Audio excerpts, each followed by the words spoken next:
ಇವಾಗ gateway of trial ಅದೀನಿ, create ಮೇಲೆ click ಕೊಡ್ತೀನಿ. ನಂತರ ಲೆಡ್ಜರ್ ಅಂತ ಇದೆ, ಅದ್ರ ಮೇಲೆ ಕ್ಲಿಕ್ ಕೊಡ್ತೀನಿ. ಈ ರೀತಿ ಬರುತ್ತಾ. ಸೊ ಇವಾಗ ನಾನು SGSTಗೆ ಹೋಗ್ತೇನೆ.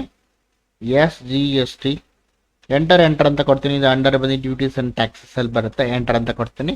ಸೊ ನಿಮಗೆ ಟೈಪ್ ಆಫ್ ಡ್ಯೂಟಿ ಟ್ಯಾಕ್ಸ್ ಅಂತ ಇದೆ, ಇದು GST ಅಂತ ಸೆಲೆಕ್ಟ್ ಮಾಡ್ತಾನೆ. ಇವಾಗ ನೀವು ನೋಡ್ಬೋದು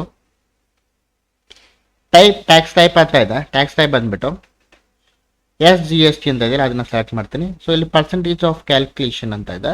ನಾನು ನಾರ್ಮಲಾಗಿ 0 ತೊಗೊತೀನಿ. ಯಾಕಂದರೆ 0 ಅಂದರೆ ಆಟೋಮೆಟಿಕ್ಕಾಗಿ ನಮ್ಮ ಗೂಡ್ಸ್ ಪ್ರಕಾರ ಅದು ತೊಗೊಂಡ್ಬಿಡುತ್ತೆ, ಯಾವ್ದು ಬೇಕೋ ಅದು. ನಾವು ಯಾವಾಗ ಇದು ಪರ್ಚೇಸ್ ಸೇಲ್ಸ್ ಮಾಡ್ತೀವಲ್ಲ ಅವಾಗ ನಿಮಗೆ ಬೇಕಾದ್ರೆ ನೀವು ಪರ್ಸೆಂಟೇಜ್ ಇದ್ದರೆ ಹಾಕೊಬೋದು. ಬಟ್ ನಾನು ನಾರ್ಮಲಾಗಿ 0 ಬಿಡ್ತೇನೆ.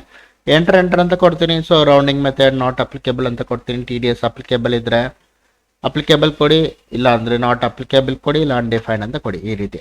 ಸೊ ಇವಾಗ ನೋಡ್ಬೋದು ಅಪ್ಲಿಕೇಬಲ್, ನಾಟ್ ಅಪ್ಲಿಕೇಬಲ್, ಇಲ್ಲ ನಾನು ಏನು ಹೇಳೋಕ್ಕಾಗಲ್ಲ TDS ಥರ ಅಂತ ಕೊಡಿ. ಸೊ ಕಂಟ್ರೋಲ್ ಇಕೊಂಡು A ಅಂತ ಕೊಡಿ, ಸೇವ್ ಆಗಿಬಿಡುತ್ತೆ.